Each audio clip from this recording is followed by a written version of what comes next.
A billionaire's mistress demanded a divorce from his pregnant wife, but she had other plans. A single spark can unleash a storm of chaos, especially when betrayal and greed clash in the glittering halls of the city's elite. In this story, what looked like a flawless marriage teeters on the edge when an ambitious mistress wants more than secret encounters. She wants the wife gone. But she has no idea what she's up against. That wife is anything but naive, and she refuses to bend to some flashy ultimatum. Beneath crystal chandeliers, secrets twist, and a careful plan slowly forms in the shadows. One betrayal might open the gates to ruin, but how you fight back is what truly matters. Charlotte Alden once believed in fairy tale endings. She could still picture her wedding day like a classic movie scene. White lilies filling the church air with their sweet scent, her diamond-studded gown catching every beam of light, and her husband Graham Alden glowing with pride. Everyone had said they were the perfect match, and for a while, she believed it too. At first, everything was bliss. Graham, a renowned venture capitalist, famous for turning small companies into global giants, had brought Charlotte into a life of private galas and five-star nights at luxury hotels like the Peninsula in Chicago. She was his anchor, he always told her, the calm center of his relentless ambition. He'd whisk her away to exclusive events at the Art Institute, impressing everyone with his charm and polished generosity. But beneath that shiny surface, small cracks formed. Subtle changes crept in. Late nights at the office turned routine, missed calls piled up, and an uneasy feeling nagged at Charlotte's heart. Graham had always been driven, but now there was a chill in the way he looked at her, like half his thoughts were somewhere else. Months before the truth broke open, Charlotte forced a bright smile at parties, pretending not to notice the lingering looks some of Graham's colleagues gave her. A wife's intuition is rarely wrong. She didn't know just how deep her suspicions would cut once they were confirmed. But every life-shifting storm starts with one drop. For Charlotte, that drop came as a call from an unknown number, late on a Friday night when her phone buzzed to life with a blocked caller ID. She was curled up in her reading nook, a cushioned armchair by the bay window, overlooking her carefully tended garden. The phone's sharp vibrations startled her. For a second, she thought about ignoring it, but something tugged at her, an urge she couldn't explain. "Hello?" Charlotte said softly. Silence, then a woman's voice, low, assured. "Is this Charlotte Alden?" Charlotte's heartbeat stumbled. "Yes, may I ask who's calling?" The voice was sharp and smooth at once, radiating confidence. "I'm Camille Graham." She paused, just long enough for Charlotte's pulse to thunder in her ears. Camille's next words confirmed every fear Charlotte had buried deep. "Let's just say, I'm someone important to him." Charlotte felt the blood drain from her face. So this was it. The truth she'd half suspected, half prayed she'd imagined. Camille cleared her throat. "I'd like to meet. There's something you deserve to hear, and trust me, we're better off saying it face to face." One trembling hand clutched the phone tighter, the other gripped the armrest. Charlotte fought to keep her voice steady. "Are you saying you and Graham are having an affair?" "If you need me to spell it out, yes," Camille said, a bite creeping into her tone. "I'm done hiding. Meet me tomorrow at La Rue in downtown Chicago, noon. I'll text you the details." The line went dead. Charlotte lowered the phone, breath caught halfway in her throat. Her entire body turned cold, so it was real. She sat frozen, her hands pressed to her cheeks, her mind racing. The flawless life she'd fought so hard to hold together had finally cracked wide open. Morning came uneasy. Sunlight seeped through sheer curtains, while Charlotte dressed carefully in simple black trousers and a cream silk blouse.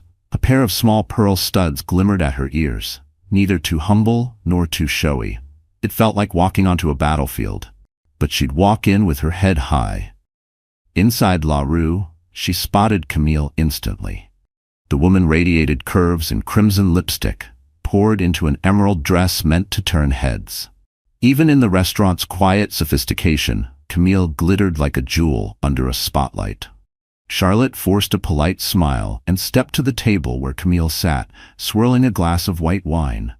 The hostess gave Charlotte a discreet nod as she took her seat across from the other woman.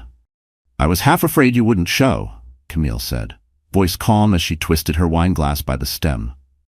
"I need answers. Charlotte said quietly, ignoring the untouched menu in front of her. Charlotte spoke softly, ignoring the untouched menu placed in front of her.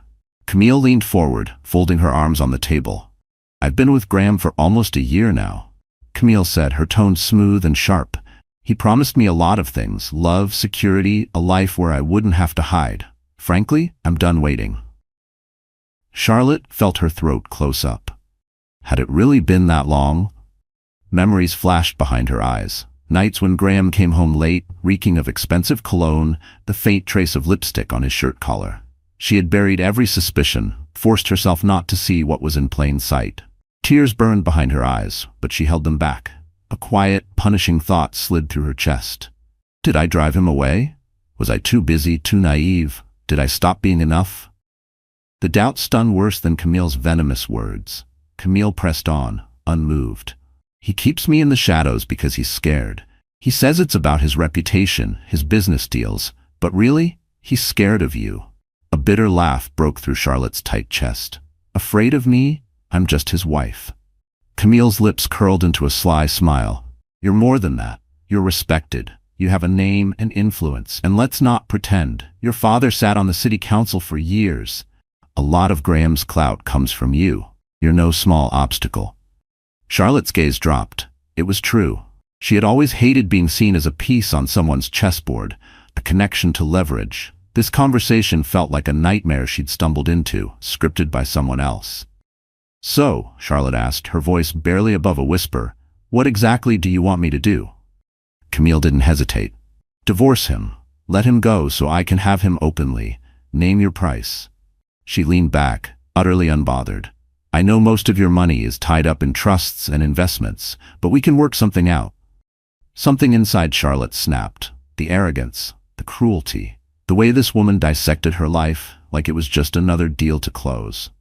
She had come here bracing for heartbreak, but she hadn't expected this cold demand. Charlotte lifted her chin. My marriage isn't a business contract you can renegotiate. If Graham wants a divorce, he can ask for it himself. Camille's expression shifted, her smug confidence tightening into mild irritation. He won't. He's too much of a coward. She tilted her head, voice dropping low.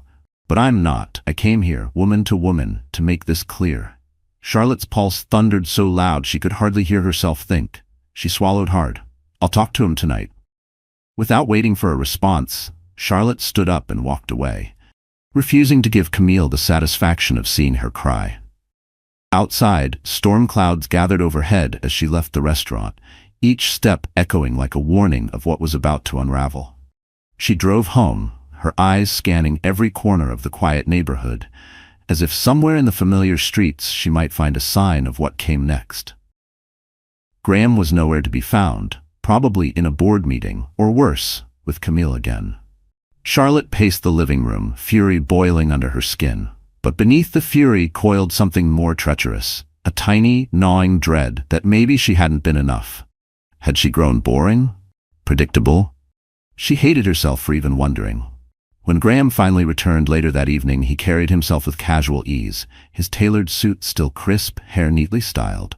He paused in the foyer, surprise flickering across his face when he saw her standing there, arms folded tight across her chest. Is something wrong? He asked, setting his briefcase down. Where have you been? Charlotte's tone cut like ice. He frowned slightly. Meetings. Why? She drew in a breath, steadying her voice so it wouldn't crack. I met Camille today. That name sliced through Graham's polished calm like a knife. His face darkened and the act fell away. You had no right, he started, then caught himself. How did you? She called me, Charlotte snapped, her voice trembling with rage she could barely contain. She told me everything. A year, Graham. A whole year of lying to my face, of humiliating me in this marriage. He stepped closer, voice low but urgent. I never meant to hurt you. It just happened. The pathetic cliché made Charlotte want to scream. She forced herself to stand still, even as her words shook. She wants me to divorce you. His frustration cracked through. He ran a hand through his hair, pacing in front of her. You think she can just waltz in here and replace you? Is that what you think I want? He paused, searching her face as if scrambling for an excuse. Charlotte, listen to me. I got carried away. At first it was just physical, but now she thinks. She thinks she owns you now, Charlotte finished for him, tears pricking the corners of her eyes. Graham, you were everything to me. We built this life, this name, this future, together. If you wanted out, you could have told me. He reached for her hand, but she pulled back sharply. Charlotte, please. You have to understand, I needed something more. Our marriage felt stale. I know that doesn't make it right, but she almost laughed, a broken, bitter sound caught in her chest. How many nights had she spent planning charity galas while he was planning betrayal? How blind had she been? No more excuses. She hissed through clenched teeth. If you want a divorce, just say it. Don't send your mistress to negotiate for you. Graham exhaled, looking truly worn for the first time that night. I'm under a lot of pressure right now. There's a huge merger on the table. If any of this leaks, it could cost the company millions. Charlotte shook her head, bitter disbelief tightening her chest. Your empire. That's all you care about now, isn't it? We used to be a team, Graham. Now, it's just your money and your reputation. He hesitated, his eyes flicking nervously toward the staircase. I don't want to lose everything I've worked for. I just need more time to think. Let me deal with Camille. I'll fix this. Charlotte stared at him, a sick wave of disgust churning in her gut. Time. After a year of betrayal, he still had the nerve to beg for more time. You'd better fix it fast, Graham, because if you don't, I swear I'll be the one to make sure you lose everything. And I mean everything. She brushed past him, the burn of betrayal driving every step. If he thought she would quietly disappear and surrender what was hers, he was in for the rudest awakening of his life. Darkness swallowed her bedroom that night. Charlotte stood at the window, staring out at Chicago's skyline. 1,000 city lights sparkling like distant secrets. Each light told a story. Hers felt stained beyond repair. She thought back to the early days, when love was still simple. Graham would surprise her with tickets to the symphony, or they'd stroll hand in hand along the Riverwalk after midnight, whispering about building a life untouched by the shallow power games of their old money families. Now those memories tasted bitter on her tongue. Graham cared about reputation above all else. The Alden name was stamped across charity galas, corporate mergers, scholarships bearing their family crest. Charlotte had lent her own social currency, her father's political ties, her polished grace at fundraisers, helping Graham's empire climb higher than either of them could have alone. She once believed they were true partners, that her poise balanced his drive. How naive she'd been. And then there was Camille, brazen, flawless, bold enough to march in and demand a divorce like it was a casual deal. Did Camille really love Graham, or just crave the power that came with becoming Mrs. Alden? Tears welled again, but Charlotte forced them back. Somewhere deep inside her, something turned cold and sharp as ice. She would not be cast aside from the life she had poured herself into. She would make sure both Camille and Graham learned, once and for all, that she was not some disposable ornament to be replaced at their convenience. Still, uncertainty hovered like a shadow. What move could she make? How could she protect her place without tearing herself apart in the process? As dawn crept in, Charlotte's mind drifted to the vows she once believed were unshakable, and a single question burned through her thoughts. What would it take to make them both pay? The next morning, she braced herself and drove to her father's stately townhouse.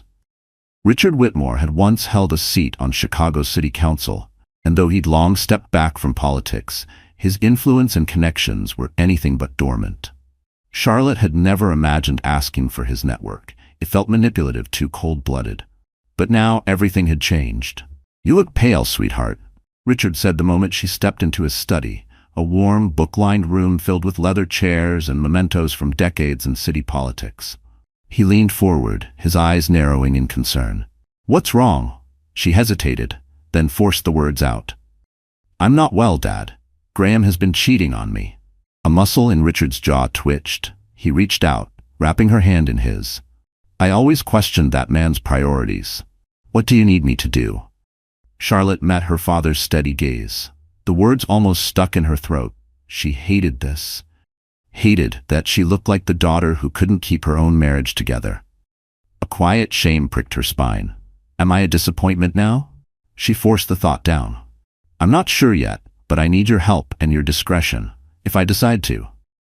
She stopped, the word catching in her throat. If I decide to divorce him, I want to know exactly what my options are, how to protect myself.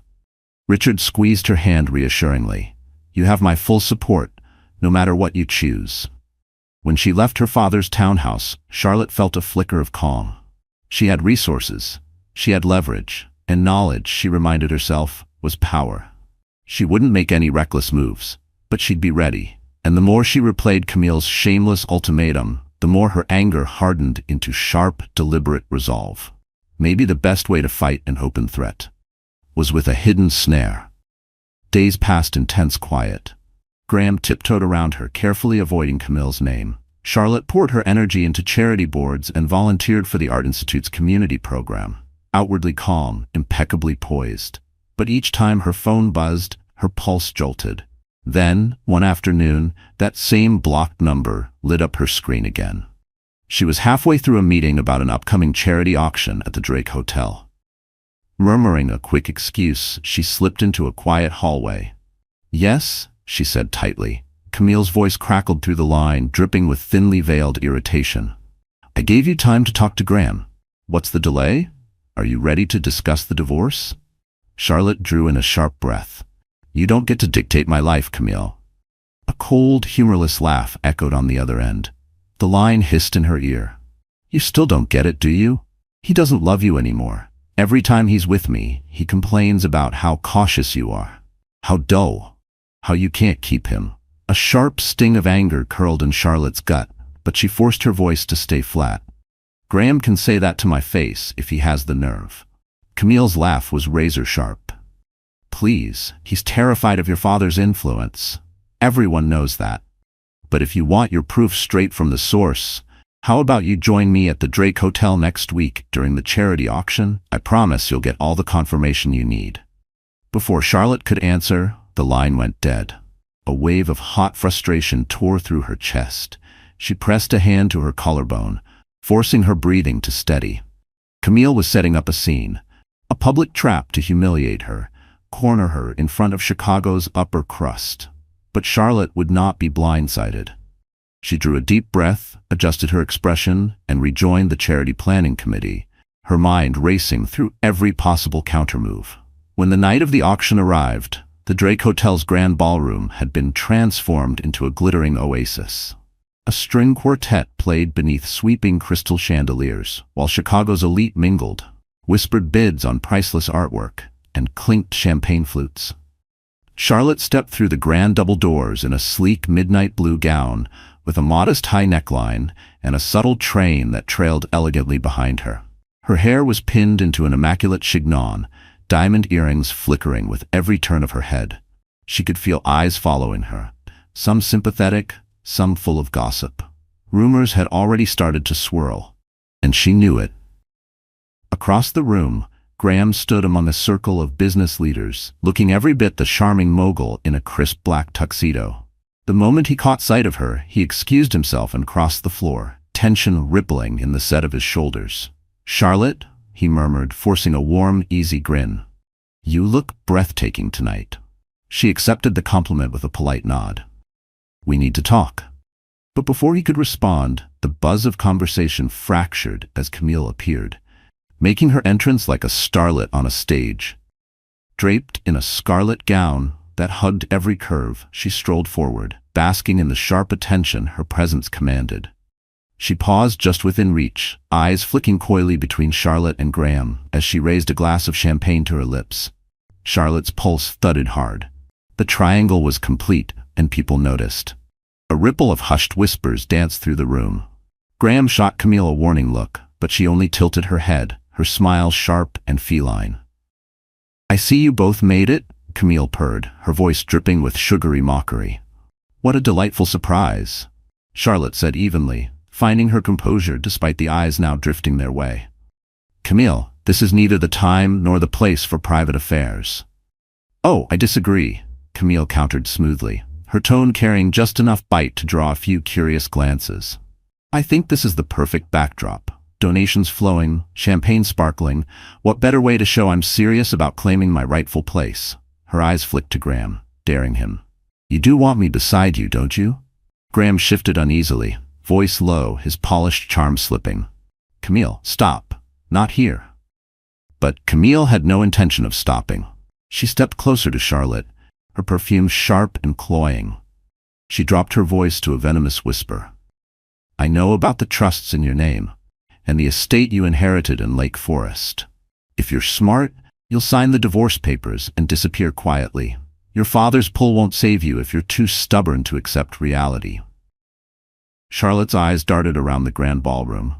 Several guests pretended to admire paintings, but their prying ears were obvious. Heat crept up her neck, but she refused to flinch.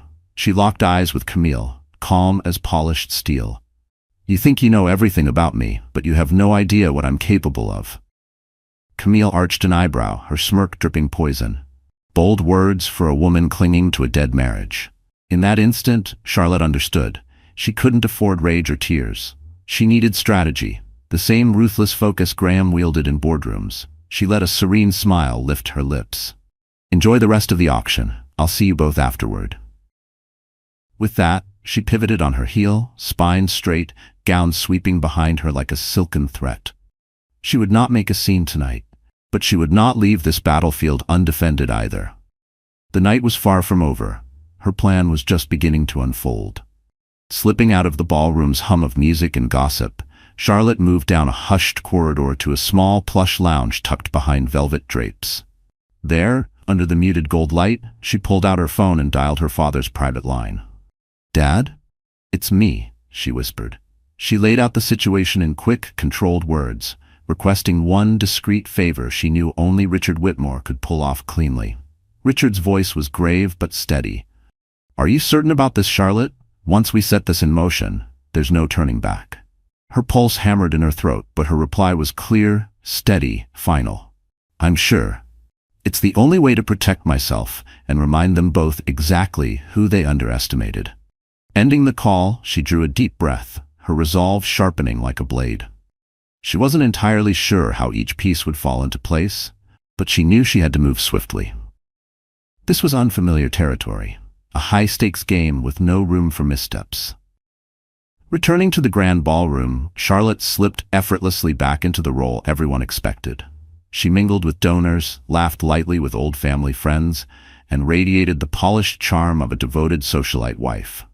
Beneath the flawless facade, however, her eyes swept the room again and again, searching for Graham and Camille, determined not to be blindsided.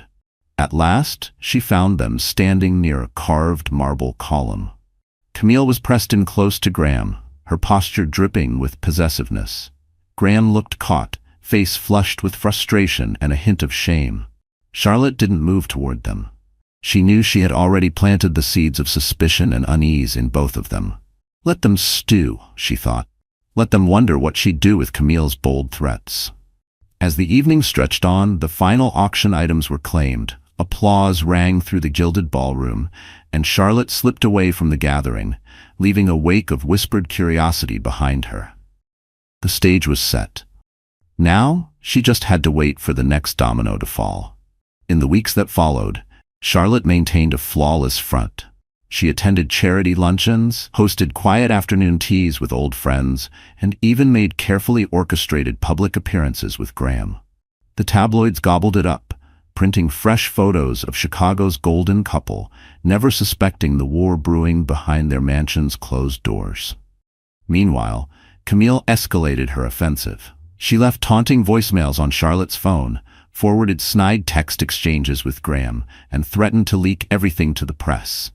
Charlotte saved each message, filing them away like ammunition.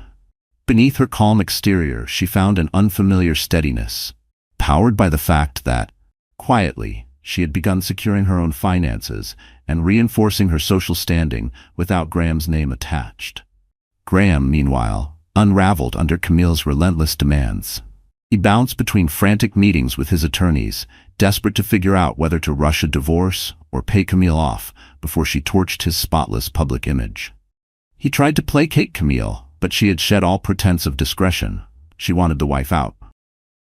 One evening, Graham cornered Charlotte in the study of their penthouse. The tall windows reflected the Chicago skyline back at them, the city's glow a harsh echo of the tension tightening the room. "What's your plan, Charlotte?" he demanded, voice clipped and strained. Camille's threatening to go public. She wants me to file for divorce immediately. If this breaks, it'll kill the deals I've been working on for months. Charlotte turned slowly from the window, meeting his eyes without flinching. Oh, so now you care what I think? Charlotte shot back, her words sharp enough to draw blood. Maybe you should have worried about consequences before you cheated on me for an entire year. Graham dragged a hand down his face, looking worn for the first time in forever. Charlotte, please. I know I've said it all before, but I need your help. Can't we settle this quietly? Her cold stare sliced through him. You want me to save you from the mess you made? How convenient. His voice rose, tinged with desperation. Yes, I know I'm selfish, I've been a damn fool, but please, let's figure out a settlement. I'll give you whatever you want, just don't blow this up. Charlotte let out a short, humorless laugh, the sound brittle as glass. Whatever I want? You really think this is just about money? She stepped closer, her voice like steel wrapped in silk. You humiliated me, Graham. You used me, my family, my connections to build your image, and now you expect me to disappear quietly while you parade your mistress around Chicago? He edged closer, hands half raised in a pacifying gesture. It's not like that. Look, I'm trying to negotiate. This is about protecting what we've built, my company, your reputation. Nobody wins if this blows up. Charlotte held his gaze, her expression unreadable. Inside, though, a storm raged. She could almost hear the echoes of every promise he'd ever whispered, promises that now felt cheap and hollow. Part of her wanted to shout, to hurl every cruel truth in his face, to see him squirm under the weight of what he'd done. But instead she buried it all under an icy mask, refusing to let him see the depth of her raw hurt. Then she spoke, her tone deadly calm. Be careful, Graham. You're standing on the edge of losing everything. And you're right. None of us wins if this goes up in flames. For a moment, neither said a word. The heavy hush of the study pressed in around them, broken only by the faint hum of the city beyond the windows. Then Charlotte brushed past him, her parting words cold and final. But maybe that's exactly what needs to happen. Charlotte's next move was to call in help from a source Graham would never expect. Elizabeth Ashcroft, a longtime ally of her father's, and one of Chicago's most feared divorce attorneys. Elizabeth was legendary for dismantling high-profile marriages with surgical precision and ensuring her clients walked away stronger than before. In Elizabeth's marble and mahogany office, Charlotte laid out every gritty detail of the affair, the threats, and Graham's pleas. Elizabeth listened, calm and hawk-eyed, nodding only when necessary. When Charlotte finished, Elizabeth leaned back, fingertips pressed together. You're in a very strong position, Charlotte. The courts tend to favor the betrayed spouse, especially when significant assets and a prenup are involved. His affair will weaken any leverage he thinks he has. Charlotte raised an eyebrow. We did sign a prenup, but it was straightforward, divided what each of us brought in. Elizabeth's eyes gleamed with quiet confidence. True, but you have far more than that. Your father's political influence, your own inheritance, your impeccable charity record. All of it frames you as the dignified victim and him as the reckless fool. All of that strengthens your position, Elizabeth said, her tone crisp, eyes sharp as a scalpel. And don't underestimate the weight of the evidence. The text messages, phone logs, even suspicious bank transfers. Adultery proven on paper will heavily tilt negotiations in your favor. Charlotte let out a slow breath. He keeps saying he wants to settle quickly to avoid scandal, but Camille is pushing him to force me out. She has no fear of going public. Elizabeth's smile was razor thin, the glint in her eyes unmistakable. Then let her. We'll counter with everything we have. And listen carefully. Under no circumstances do you sign a single page without my approval. If needed, I'll draft a counterclaim citing emotional distress and reputational harm. A strange but welcome wave of calm settled over Charlotte. She rose, shook Elizabeth's steady hand, and walked out of the towering law office more grounded than she'd felt in weeks. She finally had a legal ally capable of dismantling Camille's reckless threats, piece by piece. For the first time, the power felt squarely in her hands. As Camille's provocations escalated, new messages, new taunts, a final clash felt unavoidable. It came sooner than Charlotte expected. A terse text from Camille demanding they meet at a sleek cafe off Michigan Avenue. Charlotte didn't flinch. She decided it was time to face the mistress again. This time with steel in her spine and a legal arsenal ready to strike. When she arrived at the minimalist cafe, she spotted Camille instantly. Designer blouse, glossy hair, and an untouched espresso in a white porcelain cup. The moment Charlotte slid into the opposite seat, the air bristled with unspoken hostility. "You're late," Camille snapped, setting her cup down a little too hard. Charlotte crossed her legs, her expression smooth as glass. "I'm here now, let's get to the point." Camille didn't bother with niceties. "Graham wants this divorce finalized, but you're dragging it out. Why? Do you like tormenting him?" A cool smile tugged at Charlotte's lips. "What I enjoy is irrelevant. This marriage won't end on your timeline, Camille." Camille's perfectly shaped brow lifted, her confidence flickering into annoyance. "He's mine now. You're just the wife on paper." Charlotte laughed, soft and dismissive. "Let's see if he stays so eager when the attorneys start their work. By the time I'm through, you and Graham may be scraping pennies together, if you're lucky." Camille's eyes darkened, her voice low and furious. "Money isn't my only reason for this. I care about him." "Spare me the fairy tale," Charlotte cut in, her tone like frost. "If this were just about love, you wouldn't be threatening me at every turn. But fine. If you truly care, tell Graham to grow a spine and ask for the divorce himself. Until then, stay out of my affairs." Camille's hand smacked the table, rattling her cup. A few nearby customers paused mid-sip, drawn by the rising tension at the corner table. Camille leaned in, voice dripping venom. "You think you're untouchable because of your father's name? Your fancy lawyers?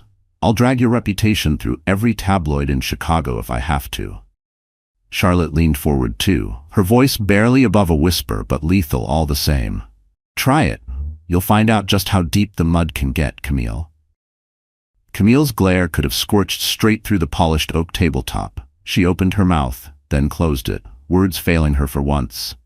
Sensing she'd struck a nerve, Charlotte straightened, smoothing an invisible crease on her coat. "This conversation is over.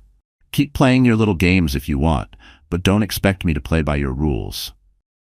Without waiting for an answer, she turned on her heel and walked out, each step a quiet echo of her new, ironclad resolve. If Camille thought threats and gossip would scare her off, she was about to learn how wrong she was. Back home that evening, Charlotte received unexpected news. Her father, Richard Whitmore, had quietly tasked a trusted contact to dig into Camille's past. The findings were more damning than she'd imagined. Camille wasn't just an opportunistic socialite. She had a history, affairs with wealthy, connected men, always leaving behind broken engagements and discreet hush-money settlements. None of her past conquests, however, had been as high-profile as Graham Alden. Even more telling, Richard uncovered records showing Camille had racked up massive personal debt right before latching on to Graham. This was no accidental fling. It was a calculated pattern, securing financial safety through seduction and leverage. A sick swirl of disgust and cautious relief twisted in Charlotte's chest. This gave her ammunition, real leverage. She didn't waste a second, forwarding everything to Elizabeth Ashcroft. Elizabeth replied within the hour. Her email laid out in neat bullet points how Camille's history of manipulative relationships and hidden debts could be used to dismantle any claim she had on Graham's fortune. But the true shock came later that night, when Elizabeth called directly, her voice urgent. "There's more, Charlotte. Our private investigator found evidence, phone logs, credit card charges, suggesting Camille may be blackmailing Graham. She's threatened to leak sensitive information about his business dealings unless he finalizes the divorce quickly." A chill spread through Charlotte's veins. It explained so much. Graham's paranoia about leaks, the frantic meetings, the sudden urgency to keep Camille quiet. If she had access to confidential documents, he'd be desperate to keep her on a short leash. The puzzle pieces clicked together, revealing a picture far worse than an ordinary affair. This was extortion, hidden behind a silk dress and a coy smile. Camille was no mere scorned mistress. She was an opportunist, cunning, shameless, and now Charlotte couldn't shake the feeling that there was more beneath the surface. Some deeper rot in Graham's world that he'd hidden even from her. She confronted him that night in their living room. Soft lamplight cast fractured shadows over the polished floors and elegant furnishings, but nothing could soften the tension clawing at the air between them. "I know about Camille's blackmail," Charlotte said, her voice just shaky enough to betray how deeply this cut her. "She's threatening to expose your business deals, isn't she?" Graham's eyes flew wide. "How? Who told you?" She lifted a hand, cutting him off coldly. "Doesn't matter. What matters is you've risked everything we built because you couldn't keep your ego or anything else in check." His expression twisted, half guilt, half raw frustration. "I'm trying to handle it, but she's out of control. She got her hands on files connected to a major merger. If she leaks it, I could be charged with securities fraud." Charlotte's stomach dropped. This was worse than she'd feared. How did she even get access? Graham raked both hands through his hair, pacing like a man cornered. "She dug through my briefcase, hacked my emails apparently. She's not just some reckless fling, she's smart, smarter than I gave her credit for." Charlotte stood frozen, absorbing every brutal word. Then something hardened inside her, cold, focused. "You need to come clean. File for a restraining order. Bring in the authorities if you have to. I won't stand by while she holds our entire world hostage." Graham shook his head so hard it bordered on panic. "No, you don't get it. If the police or the SEC start sniffing around, every document I've touched will be dissected. Even the smallest error could ruin me, ruin us." For a heartbeat, her fury faltered. Charlotte knew what it meant. The Alden wealth wasn't just vanity. It funded their philanthropic work, supported employees, even paid for community grants and scholarships. If Graham's empire fell, so would all the people tied to it. She stepped closer, voice low and clear. "Then what's your plan, Graham? Just let Camille keep squeezing you dry?" He stared at her helplessly, sweat beading near his temple. "I need time. To get the files back somehow. To stop her. But she's demanding I sign the divorce papers right now. She thinks if I make you leave, she'll have more leverage." Charlotte's eyes narrowed, her voice edged with steel. "So she's extorting you to force me out, and you're really going to let her?" Graham's voice cracked under the weight of his own mess. I don't know, Charlotte." She regarded him coolly as if seeing him fully for the first time. "If you cave to her now," Charlotte said icily, "then forget my help keeping this quiet. And trust me, if I walk away, everything else you're clinging to will come down with me." Graham's shoulders sagged, stripped of his practiced composure. "Then help me, Char. You've always been the sharpest person I know. If we can't involve the police, we need something else, something to force her hand." Charlotte drew a deep breath, a riot of feelings crashing inside her. Even after all the betrayal, she couldn't ignore the memory of the partnership they once were. Two people who'd built something remarkable together. She had no desire to watch him lose it all to Camille's games. "Fine," she said at last, her voice quiet but unyielding. "But you'll do exactly what I say." A week later, after discreet planning with Elizabeth Ashcroft and her father Richard, Charlotte and Graham orchestrated a trap that had to look perfectly genuine. They arranged a meeting at a private suite in the Waldorf Astoria, Chicago, known for its impeccable privacy and old money luxury. Word was leaked, just carefully enough, that a settlement was being finalized, and Graham intended to ensure Charlotte walked away with as little as possible. The bait was set. Camille arrived at the suite, brimming with smug satisfaction, draped in a sleek black cocktail dress that shimmered with each step. She practically glowed with triumph when she caught sight of the slim stack of paperwork waiting on the coffee table, though she tried to mask it with a bored flick of her hair. Graham stood by the tall window, the city lights reflecting off the glass behind him. He looked tense, drained. Charlotte sat on a velvet sofa, head bowed slightly, the perfect picture of a defeated wife. "Well, isn't this cozy?" Camille purred, shutting the door behind her. "I trust everything's in order?" Graham nodded stiffly, gesturing to the paperwork. "Charlotte and I have agreed on the terms. She's ready to finalize the divorce quietly." Camille's eyes darted between them, something calculating flashing beneath her confident smirk. "And the merger files, Graham? Don't forget who's holding your future in their pretty little hands." He swallowed, glancing briefly at Charlotte before nodding. "That's part of the deal. You'll get the transfer and the claims, just as soon as this is done." Charlotte forced out a weary sigh. Let's just get this over with. Camille glided closer, eyeing the documents with open greed. She shot Charlotte a venomous smile. Did you really think you could keep him with your money and that uptight charm? You can't buy passion, sweetheart. Maybe next time, learn how to please your man. The barb sliced deep, but Charlotte's expression didn't so much as flicker. She calmly picked up the pen, hand steady.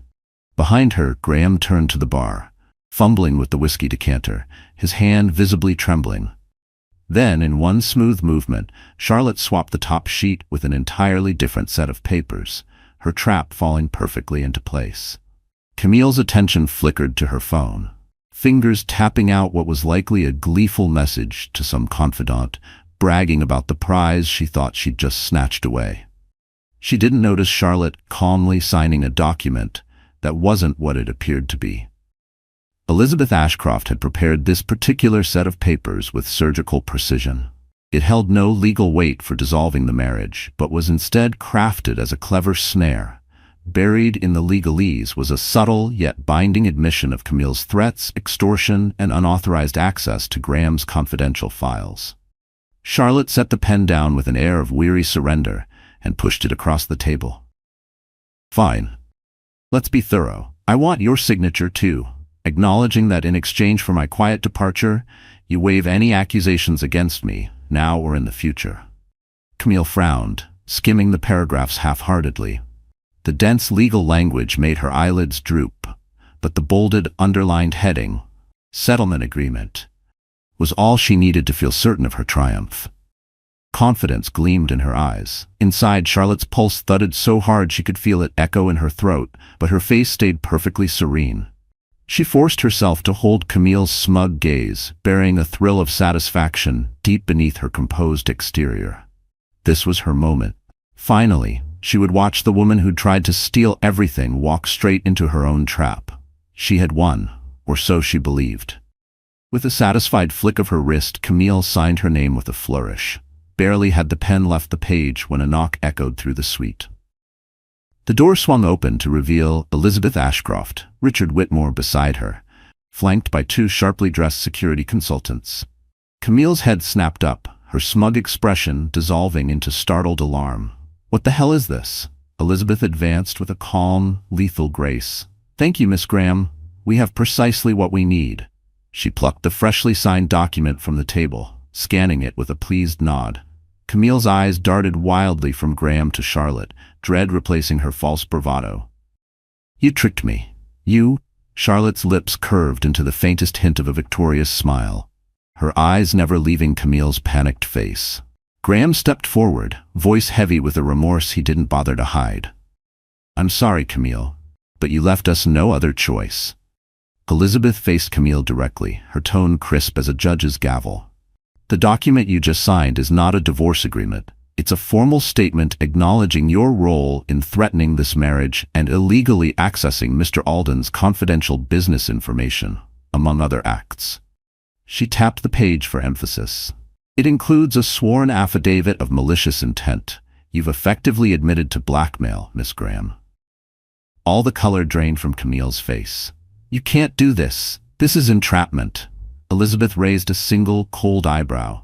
On the contrary, you came here of your own free will, believing you had coerced Charlotte and Graham into your terms. I assure you the courts will see it the same way. Now we have written, signed proof of your extortion attempts, Elizabeth said evenly. Camille scrambled for her purse, likely reaching for her phone, but one of the suited security men stepped in, blocking her path with calm authority. We'll need that, Miss Graham. Charlotte watched her with a mixture of cold relief and the last embers of raw anger still smoldering in her chest. She stood slowly, smoothing the front of her tailored skirt. You threatened to tear my life apart. You tried to force my hand. Now you'll live with the consequences. Camille's wild eyes darted desperately to Graham. You can't let them do this. You love me. Graham's face twisted, guilt and exhaustion weighing on every word. His hands shook at his sides. I made a mistake, Camille. I never loved you. I was weak. But I won't let you destroy Charlotte or me any longer. The last flicker of false hope died in Camille's expression. She lunged for the coffee table, grabbing at the stack of merger files she still believed were her ace in the hole, only to find blank pages. A decoy. Her face contorted in pure rage, but the security team stepped closer, cutting off any escape. Elizabeth's voice was cool as frost. You can choose to quietly surrender any real stolen material and sign a non-disclosure agreement. In return, we may decide not to pursue the maximum charges. Resist, and I promise the evidence we have will bury you in court. Camille's fury fractured into a silent, trembling defeat. She collapsed back into a chair, the weight of reality crashing down around her. Charlotte watched every second of Camille's collapse, feeling a sharp, almost feral satisfaction twist low in her chest.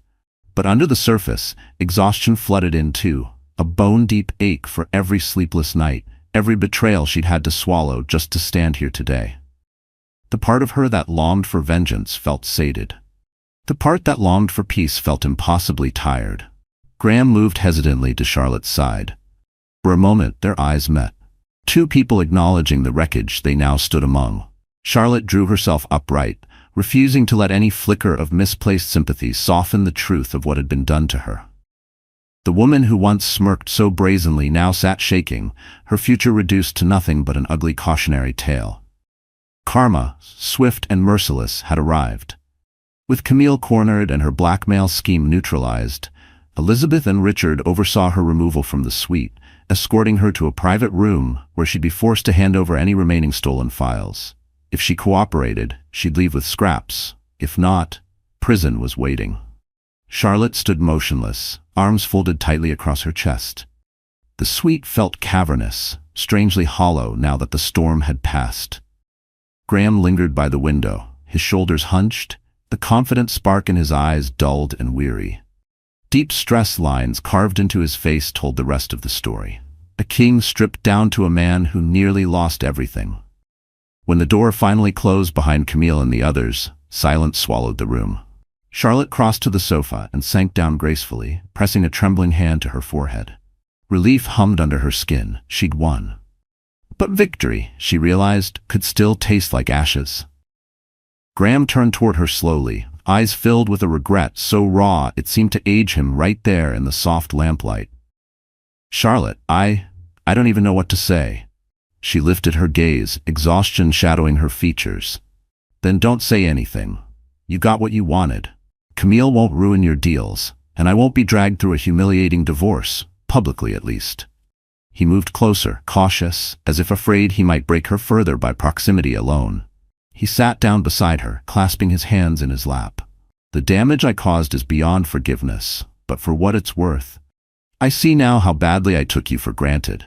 Camille was never worth losing you.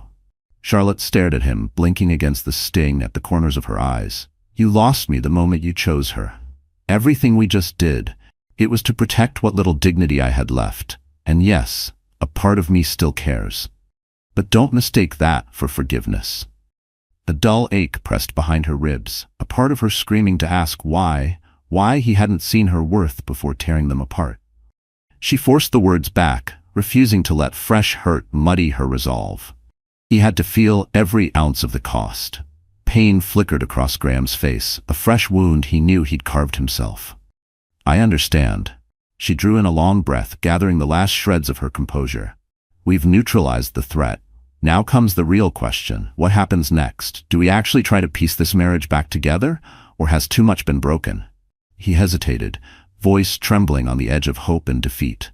I want to fix this, but only if you want to. Charlotte closed her eyes, exhaustion pressing into her bones. Graham, you shattered my trust.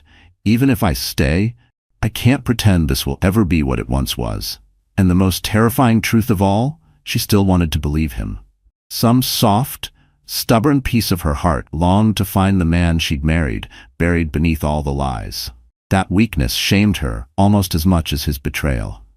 In the quiet between them, she hated how her heart still recognized the warmth in his eyes. A warmth she'd once trusted more than her own instincts. She needed him to understand that trust was of a fortress rebuilt brick by brick, not begged back overnight. Tentatively, he reached for her hand. For a heartbeat, she let him hold it, remembering softer days, promises whispered under city lights. Then, gently, she pulled away. In the days that followed Camille's downfall, Elizabeth confirmed that Camille had grudgingly surrendered every stolen file to avoid prosecution. She'd signed an airtight NDA, forfeiting any chance to sue and forced to accept a modest hush payment, a pittance compared to what she'd schemed to gain. With Camille gone, the city buzzed with hushed speculation. Rumors of a mistress floated in whispered corners, but no concrete evidence surfaced. Graham's company survived unscathed, the scandal dissolving almost as quickly as it had erupted. Yet for Charlotte, the hardest part remained, deciding whether to stay. Rebuilding trust with Graham seemed insurmountable. She weighed every option, consulting Elizabeth, confiding in her father Richard, and listening to her closest friends, who offered everything from fierce calls to leave him forever to gentle encouragement for counseling. Then, one evening, Graham surprised her. He asked her to meet him at the very place where, all those years ago, they'd first whispered "I love you." It was a weathered bench in Lincoln Park, near the conservatory garden, where he'd once promised her forever under blooming spring magnolias. When she arrived, she found the bench adorned with a bouquet of fresh white roses, lit softly by the glow of an old lamppost. Standing there, Graham met her eyes. No mask, no armor, just a man stripped bare. "I know," he said, voice breaking. "I don't deserve a second chance." "Not really," he began, voice trembling but unwavering. "I need you to hear me, Charlotte. You mean more to me than every business deal, every fleeting thrill. I was arrogant, stupid. I threw away our marriage for something worthless." She stayed silent, letting him pour it out. "I'd do anything to make it right," Graham said, desperation threading through every word. "If you want a legal separation, I won't fight it. If you want counseling, I'll go. If you want me to pull back from the company to be more present, I will. I'm begging you to consider trying, not for what we were, but for what we could still be." Charlotte's eyes shimmered with tears she refused to let fall. "You can't undo what you did. Love alone isn't enough. It needs respect. It needs honesty. You broke both." He stepped closer, voice cracking. "Give me time to earn them back. I know it won't happen overnight. I'm prepared to fight for you, as long as it takes." A quiet war raged in her chest, between a heart that still knew his touch and a mind that refused to forget every lie, every stolen night. Part of her wanted to believe him, to surrender to the familiar comfort of old promises. But another part, stronger now, braced itself. Forgiveness would not be a gift handed over easily. He would have to carve it out, one truth at a time. And buried beneath her armor, an older fear throbbed awake. What if he failed her again? What if she opened the door just enough for him to tear her apart a second time? The thought terrified her more than being alone ever could. For a fragile moment, Charlotte's mind slipped back to the man she fell for. The one who used to call her from red-eye flights just to say he missed her, who scribbled silly notes and tucked them into her coat pocket. She had always believed people could change, if they truly wanted to, but trust didn't grow back overnight. "I'm not saying yes," she whispered, voice barely carrying over the breeze in the park. "But I'm not saying no either. You'll have to prove it. Every day. Show me the man I fell in love with." Graham nodded, tears in his own eyes now, unashamed. "I will. I swear it." With the storm finally behind her, Charlotte found a new clarity, a reason to turn her scars into something stronger. She poured her energy, her inheritance, and her hard-earned wisdom into launching a foundation to empower other women who found themselves manipulated, silenced, or trapped. She named it the Aurora Foundation, symbolizing the dawn after the darkest night. At the gala launch held at the Art Institute of Chicago, Charlotte took the stage in a breathtaking gold gown that shimmered under the museum's spotlights. The audience, a sea of philanthropists, entrepreneurs, and city leaders, fell silent as she began. Too often, women are left voiceless and powerless, financially and emotionally. Tonight, I stand here not as a victim, but as proof that we can reclaim our power. She paused, her voice steady, resolute. The Aurora Foundation will provide legal aid, seed funding for female entrepreneurs, and mentorship programs. We want to ensure that no woman stays in a destructive situation because she feels she has no choice. From tonight on, she will always have options. The applause that rose in answer thundered through the marble hall. In the front row, Graham watched her, pride and lingering sorrow tangled in his eyes. painfully aware of the strength he'd almost destroyed. As Charlotte stepped down from the podium, she felt it, a freedom, a future that belonged to her alone, no matter what came next. He approached her tentatively when the final round of applause faded into soft murmurs. "That was incredible," Graham said quietly, his voice touched with something like awe. "I'm proud of you, truly." Charlotte offered him a polite, almost distant smile. "This is something I should have done long ago. Maybe I just needed the right storm to push me." He reached out to gently squeeze her hand, a small, hopeful gesture. But she drew back subtly, ever mindful of the watchful eyes around them. They stood together in public now, but between them stretched a careful, fragile expanse neither could cross too quickly. Yet the Aurora Foundation's triumph opened a horizon Charlotte had once only dreamed of. She was no longer just Mrs. Alden, the polished socialite wife behind a powerful man. She was her own force now, capable of standing alone if she had to. And if Graham truly wanted to remain in that future, he'd have to earn the right. Months later, word trickled back to Charlotte about Camille. She had tried, predictably, to ensnare another wealthy target, but her infamy preceded her. The NDA she'd signed muzzled her tongue, but couldn't salvage her ruined name. No high-profile man wanted the stain of a known blackmailer on his arm.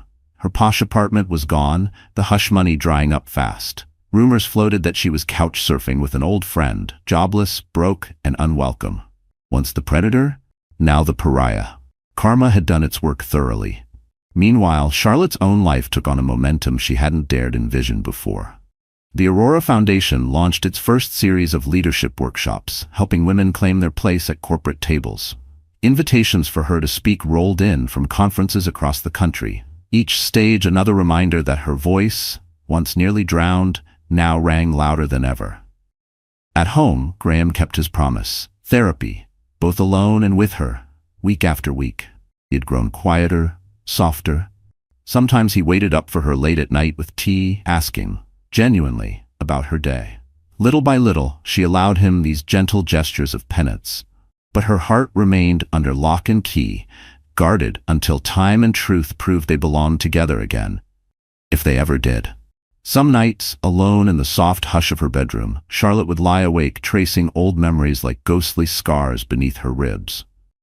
Forgiveness, she realized, was not a door she could fling wide open. It was a door Graham would have to knock on, again and again, until she was sure she could stand behind it without fear. They found, instead, a cautious companionship. A truce built not on illusions, but on fragile honesty and a renewed respect for each other's ambitions. Whether their marriage would heal completely, neither could say. But they both knew redemption would never come cheap. One quiet evening, Charlotte found herself back in her favorite nook by the bay window. The setting sun washed the Chicago skyline in hues of amber and rose. She rested her hand against the glass, her mind drifting back through every betrayal, every moment of rage and quiet cunning, and finally to the iron-edged triumph she'd carved for herself. She had lost and regained everything that mattered most: her voice, her power, and her unwavering sense of self. And whatever tomorrow brought, she knew this much: she would never lose them again. The cost had been steep, but Charlotte emerged stronger, wiser. She learned the hardest truth of all. Love without respect is just a fragile illusion waiting to shatter. And no matter how dark the storm, true power often rises when you're backed against the wall with nothing left but your resolve. So that's where this story closes, my incredible friends. Are you still here with me right now? If you are, then maybe, just maybe, something in Charlotte's journey has touched your heart too. Sometimes life tears us apart right at the seams we thought were unbreakable. Sometimes betrayal leaves us gasping for air in our own home, among our own people. But as the Stoic philosopher Epictetus reminds us, it's not what happens to you, but how you react to it that matters. Charlotte's strength didn't come from being unhurt, it came from standing tall, despite the hurt. Maybe you too have faced days when trust crumbled, when your worth felt invisible, when you wanted to disappear. And maybe you're learning, like Charlotte did, that your power is yours alone. No betrayal can steal it forever. Marcus Aurelius once wrote, "You have power over your mind, not outside events. Realize this, and you will find strength." Charlotte didn't just fight a mistress and a cheating husband. She fought the lies she once told herself. That she was only worthy if she kept everyone happy. That silence was safer than standing up. In the end, she reclaimed her voice and turned her scars into a foundation to lift others. So tonight, if you're still here, I hope you carry this truth into tomorrow. You are never just what they say about you. You are never just someone's ornament. You are the whole masterpiece, flaws, storms, and all. If this story kept you reading until this final word, then help us keep telling more stories that remind us all how resilient the human spirit can be. Click like, share this with someone who needs courage tonight, and subscribe so you don't miss the next tale that might just change your perspective. From my heart to yours, thank you for staying until the end. May you always find the power to rewrite your own ending.